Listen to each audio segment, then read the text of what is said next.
গাজীপুরে থেমে থাকা তেলবাহী ট্রেনে যাত্রীবাহী ট্রেনের ধাক্কা, স্টেশন মাস্টার সহ ৩ জন বরখাস্ত, বিজিবি মোতায়েন। উপজেলা নির্বাচনে স্বজনপ্রীতিকে সমর্থন দেবে না আওয়ামী লীগ, বললেন ওবায়দুল কাদের। নির্দেশনা অমান্যকারীদের বিরুদ্ধে কঠোর ব্যবস্থার হুঁশিয়ারি। তীব্র তাপপ্রবাহে কাল দেশের ২৫ জেলায় বন্ধ সব শিক্ষা প্রতিষ্ঠান। চলতি মাসে কমে আসবে গরমের তীব্রতা, বলছে আবহাওয়া অধিদপ্তর। এবং চলতি বছরে এসএসসি ও সমমান পরীক্ষার ফলাফল প্রকাশ আগামী ১২ মে।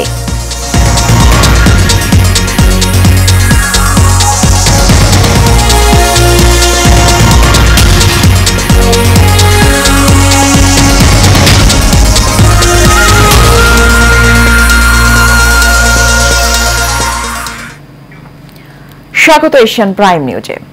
পুরো সংবাদ জুড়ে সাথে আছি সুবর্ণা গোলন্দাজ। শুনছিলেন বিআরবি কেবল ইন্ডাস্ট্রিজ লিমিটেড সংবাদ শিরোনাম।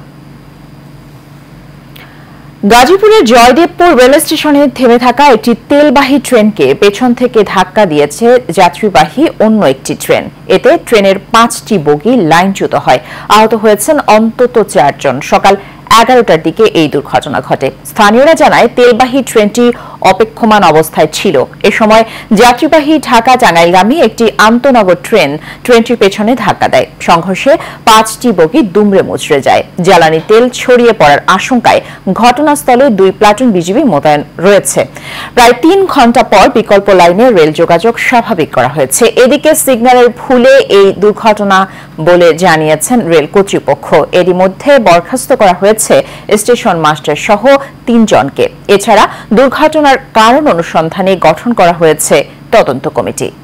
মোবাইলে যেভাবে রাইখা মনে করেন যে অনেক সময় করে ফেসবুকে থাইকাও তারা রেল এই লাইনটা নেয়। ৩টা মানুষ, একটা মানুষ জীবিত আছে, মুখ ফাটতেছে, তার বাদে আরেকটা মানুষ কান্না বাজে আরেকজনের কান্দ হালাইয়া মেডিকেল গেছে। দেখেন এটা যাচাই বাছাই করে পুরা দোষ আমাদের ৩ জন ৪ জন যারা দায়িত্বে আছে এখানে তাতে পুরা গাফলতি। আপনি বিশ্লেষণ যদি সঠিক তদন্ত বাইর করতে পারেন এই ৪ জনের দোষ 100%।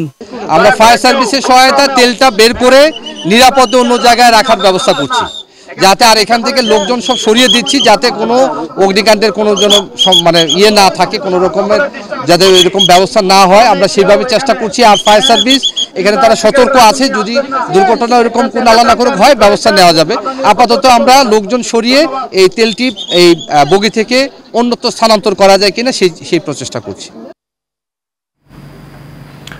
প্রধানমন্ত্রী শেখ হাসিনা আজ রাজধানীর শেরে বাংলা নগরে জাতীয় চক্ষু বিজ্ঞান ইনস্টিটিউট ও হাসপাতালে চোখ পরীক্ষা করিয়েছেন। সাধারণ রোগীদের মতো ১০ টাকার টিকিট কেটে বিশেষজ্ঞ চিকিৎসক দ্বারা প্রধানমন্ত্রী তার চোখ পরীক্ষা করান। এ সময় প্রধানমন্ত্রীর সাবেক স্বাস্থ্য উপদেষ্টা ও বাংলাদেশ মেডিকেল রিসার্চ কাউন্সিলের চেয়ারম্যান ডাক্তার সৈয়দ মোদাসের আলী, জাতীয় চক্ষু বিজ্ঞান ইনস্টিটিউট ও হাসপাতালের পরিচালক অধ্যাপক ডাক্তার গোলাম মোস্তফা ও বঙ্গবন্ধু শেখ মুজিব মেডিকেল বিশ্ববিদ্যালয়ের উপাচার্য ও চক্ষুরোগ বিশেষজ্ঞ অধ্যাপক ডাক্তার ডিন মোহাম্মদ নুরুল হক সঙ্গে ছিলেন।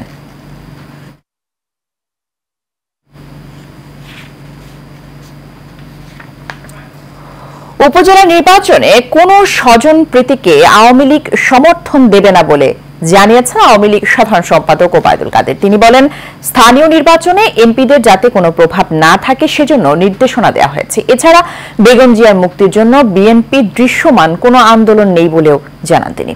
বিস্তারিত নূর মোহাম্মদ ভুঁইয়ার রিপোর্টে।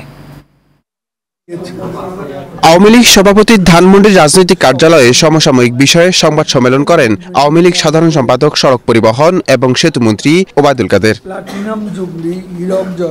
তিনি বলেন, উপজেলা নির্বাচনে কোনো স্বজনপ্রীতি প্রশ্রয় না দেওয়ার নির্দেশনা রয়েছে প্রধানমন্ত্রীর।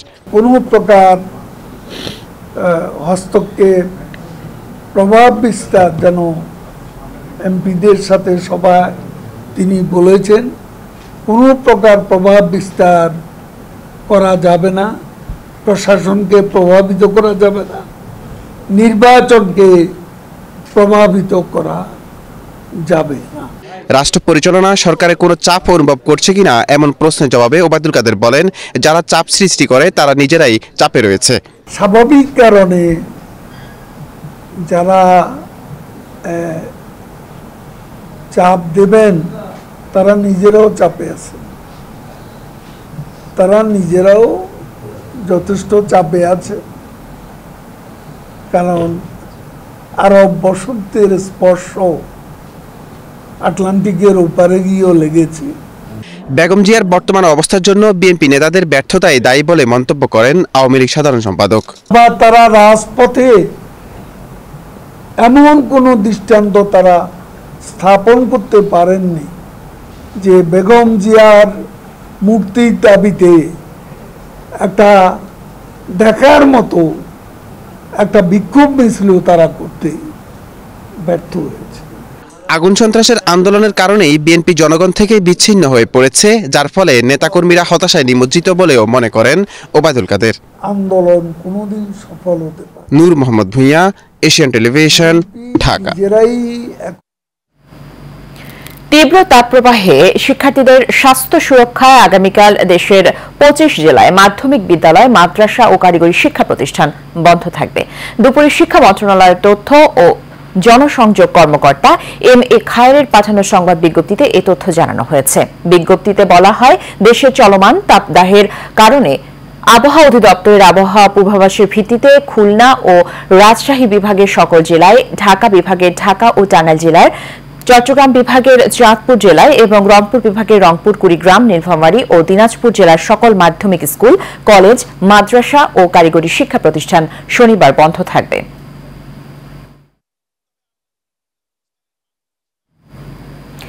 এপ্রিল মাস জুড়ে চলমান তাপ প্রবাহের তীব্রতা কমে আসবে বলে জানিয়েছেন আবহাওয়াবিদ খন্দকার মোহাম্মদ হাফিজুর রহমান। সকালে আবহাওয়ার পূর্বাভাসে নিয়মিত সংবাদ সম্মেলনে এসব কথা বলেন তিনি। তবে এ মাসে অতিবৃষ্টির সম্ভাবনা নেই জানিয়ে এই আবহাওয়াবিদ বলেন, 3 থেকে 5টি শিলাবৃষ্টি ও 1 থেকে 2টি মাঝারি বৃষ্টি হতে পারে।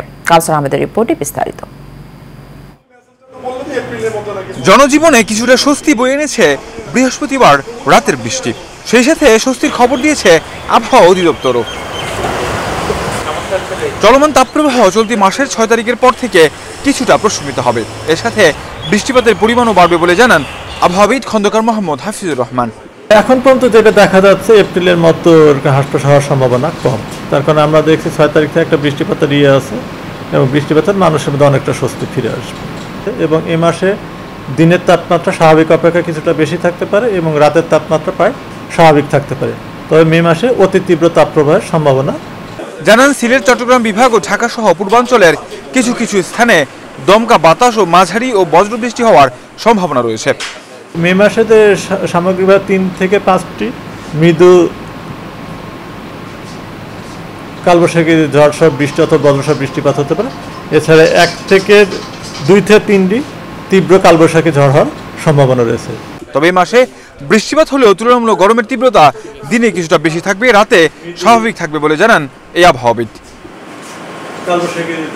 কাউসার আহমেদ, এশিয়ান টেলিভিশন, ঢাকা।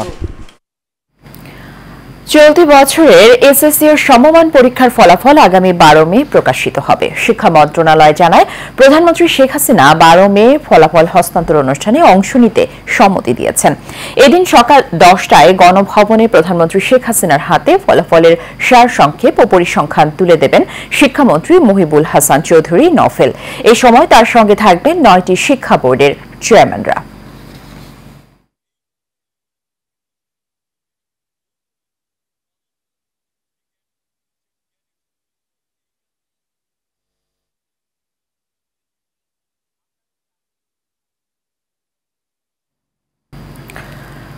জনপ্রতিনিধি ও প্রশাসনের কর্মকর্তাদের সরকারের উন্নয়নমূলক কর্মকাণ্ডগুলো সঠিকভাবে বাস্তবায়ন করার জন্য পরামর্শমূলক দিক নির্দেশনা দিয়েছেন দুর্যোগ ব্যবস্থাপনা ও ত্রাণ প্রতিমন্ত্রী মোহাম্মদ মহিবুর রহমান।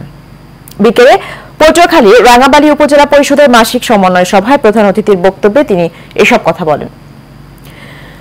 উপজেলা পরিষদ চেয়ারম্যান ডাক্তার জহির উদ্দিন আহমেদের সভাপতিত্বে এ সময় অন্যান্যদের মধ্যে উপস্থিত ছিলেন উপজেলা নির্বাহী অফিসার মোহাম্মদ মিজানুর রহমান, উপজেলা আওয়ামী লীগের সাধারণ সম্পাদক ও রাঙাবালী সদর ইউনিয়নের চেয়ারম্যান সাইদুজ্জামান মামুন খান সহ সকল ইউনিয়ন পরিষদের চেয়ারম্যান বৃন্দ ও উপজেলা পরিষদের বিভিন্ন দপ্তরের কর্মকর্তারা।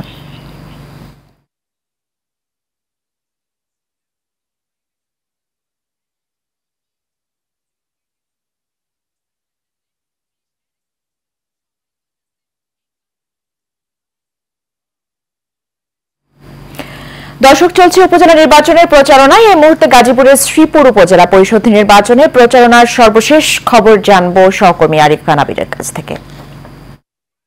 ধন্যবাদ। ষষ্ঠ উপজেলা নির্বাচন চলছে সারা দেশেই। এবার গাজীপুরের দুটি ধাপে নির্বাচন হচ্ছে, প্রথম এবং দ্বিতীয়। আমরা এখন রয়েছি শ্রীপুর উপজেলায়। শ্রীপুর উপজেলায় দ্বিতীয় ধাপে নির্বাচন চলছে। এর আগেও উনি এই জায়গায় জনপ্রতিনিধি ছিলেন, চেনা জায়গা, চেনা সবকিছুই আপনার। এখন আপনি প্রার্থী হিসাবে আবার নতুন করে যাচ্ছেন, সাধারণ ভোটার আপনি কি বলছে এবং আপনার নির্বাচনী পরিবেশ কি দেখছেন আপনি? আমরা সকলে অবগত রয়েছি, দ্বিতীয় ধাপে আমাদের শ্রীপুর উপজেলা পরিষদ নির্বাচন অনুষ্ঠিত হয়েছে। তফসিল অনুষ্ঠিত অনুযায়ী আমরা মনের মতো দাখিল, বাছাই এবং প্রত্যেক বরাদ্দ আমরা পেয়েছি। আজকে পবিত্র শুক্রবার দিন আমরা জুমার নামাজ শেষ করে সকল মুসলিম ভাইদের নিকট দোয়া চেয়ে, শ্রীপুরবাসীর নিকট দোয়া চেয়ে আজকে আমরা আনুষ্ঠানিকভাবে নির্বাচন প্রচারণা শুরু করেছি। তা আমরা আশা রাখি, আমি এলাকার মানুষ, এই শ্রীপুরের মানুষের একজন পরীক্ষিত লোক। বিগত দিন আমি প্রায় জনপ্রতিনিধি ছিলাম প্রায় 25 বছর যাবত, ইউনিয়ন পরিষদ, উপজেলা চেয়ারম্যান দুটার মাঝে। আমার যথেষ্ট অভিজ্ঞতা রয়েছে এবং আমি আশাবাদী আমরা সুষ্ঠু এবং ভালো নিরপেক্ষ নির্বাচনের আমরা পক্ষে আছি। আর সুষ্ঠু নির্বাচন অনুষ্ঠিত আশা রাখি হবে, প্রশাসন নির্বাচন সহযোগ, এটা আমরা প্রত্যাশা করি। শুনছিলেন এখানকার যে উপজেলা চেয়ারম্যান প্রার্থী রয়েছেন আব্দুল জলিল, তিনি বলছিলেন যে নির্বাচনে যে লেভেল প্লেইং ফিল্ড তৈরি করার ক্ষেত্রে কিন্তু প্রশাসনের সুদৃষ্টি কামনা করেছেন এবং উনি আনারস প্রতীক নিয়ে কিন্তু নির্বাচনটি করছেন। এছাড়াও এখানে আরো আপনার 3 জন প্রার্থী রয়েছেন এবং ভাইস চেয়ারম্যান পদেও আরো বেশ কয়েকজন প্রার্থী রয়েছেন।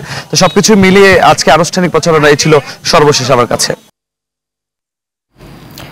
কুষ্টিয়ার মিরপুরে খুলনাগামী মালবাহী ট্রেনের ধাক্কায় মাঝিরহাট ক্যাম্পের আইসি সাইদুর রহমান নামের এক পুলিশ কর্মকর্তা নিহত হয়েছেন। দুপুরের দিকে মিরপুর উপজেলার কাঠদহ রেল গেটে এই ঘটনা ঘটে। নিহত পুলিশ কর্মকর্তা নড়াইল জেলার বাসিন্দা। পুলিশ জানায়, এসআই সাইদুর রহমান ইসলামী বিশ্ববিদ্যালয়ের ভর্তি পরীক্ষার ডিউটি শেষে মিরপুর উপজেলার মাঝিরহাট পুলিশ ক্যাম্পে মোটরসাইকেল যোগে ফিরছিলেন।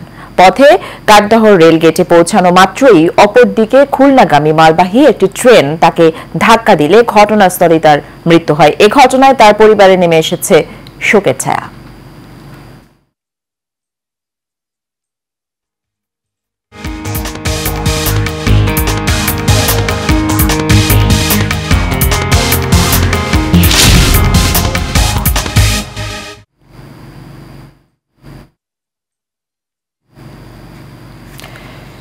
এবারে আন্তর্জাতিক প্রসঙ্গ। যুক্তরাষ্ট্র ব্রিটিশ কর্মকর্তাদের উপরে নিষেধাজ্ঞা আরোপ করেছে ইরান। গাজা যুদ্ধে ইসরায়েলকে সমর্থন করায় বৃহস্পতিবার এই নিষেধাজ্ঞার ঘোষণা দেয় দেশটি। ইরানের পররাষ্ট্র মন্ত্রণালয় এক বিবৃতিতে জানায়, ফিলিস্তিনের স্বাধীনতাকামী সংগঠন হামাসের বিরুদ্ধে যুদ্ধ করেছে ইসরায়েল। এই যুদ্ধে ইসরায়েলিদের সমর্থন করার কিছু ব্রিটিশ ও মার্কিন কর্মকর্তাদের উপরে নিষেধাজ্ঞা আরোপ করা হয়েছে। এর মধ্যে রয়েছে শীর্ষ মার্কিন সামরিক কর্মকর্তা general Brian P Fenton, vice admiral Brad Cooper সহ 7 কর্মকর্তা। একাধিক সেনাকে লক্ষ্যবস্তু করা হয়েছে বলে উল্লেখ করা হয় বিবৃতিতে।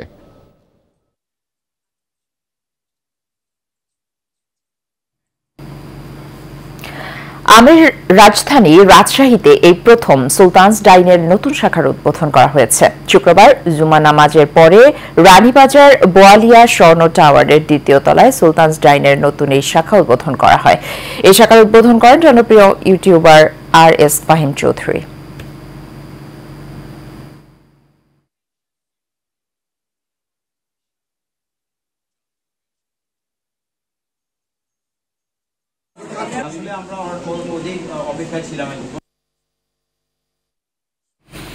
মিম কালচারকে দেশব্যাপী ছড়িয়ে দিতে রুচি বারবিকিউ চানাচুর আয়োজন করেছে মিম ফেস্ট। রাজধানীর নাবিস্কুতে অল কমিউনিটি সেন্টারে এই অনুষ্ঠানের আয়োজন করা হয়। অনুষ্ঠানে দেশের বাছাইকৃত মিমরা অংশ নেন। মিম প্রেমীদের অংশগ্রহণে জমজমাট হয়ে উঠেছে আয়োজনটি। অনুষ্ঠানে উপস্থিত ছিলেন স্কয়ার ফুড অ্যান্ড বেভারেজ লিমিটেডের সিইও পারভেজ সাইফুল ইসলাম ও head of marketing Imtiaz Firoz. এ সময় মিম তৈরি করা দেশ সেরা 15 জন মিমারদের হাতে পুরস্কার তুলে দেওয়া হয়।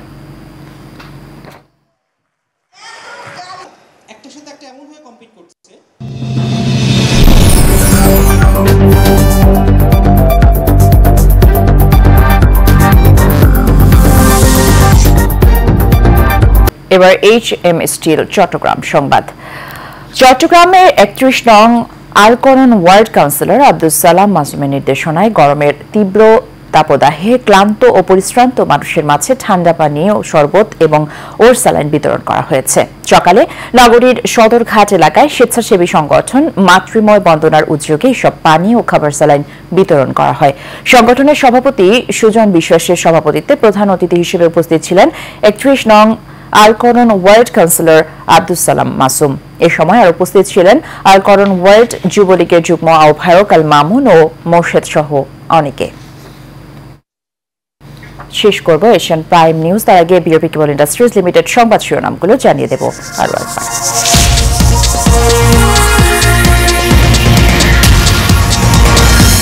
গাজীপুরে থেমে থাকা তেলবাহী ট্রেনে যাত্রীবাহী ট্রেনের ঢাকা স্টেশন মাস্টার সহ 3 জন বরখাস্ত, বিজিবি মোতায়েন। উপজেলা নির্বাচনে স্বজনপ্রীতিকে সমর্থন দেবে না আওয়ামী লীগ বলেন ওবায়দুল কাদের। নির্দেশনা অমান্যকারীদের বিরুদ্ধে কঠোর ব্যবস্থার হুঁশিয়ারি। তীব্র তাপপ্রবাহে কাল দেশের 25 জেলায় বন্ধ সব শিক্ষা প্রতিষ্ঠান। চলতি মাসেই কমে আসবে গরমের তীব্রতা বলছে আবহাওয়া অধিদপ্তর। এবং চলতি বছরে এসএসসি এর সমমান পরীক্ষার ফলাফল প্রকাশ আগামী 12 মে।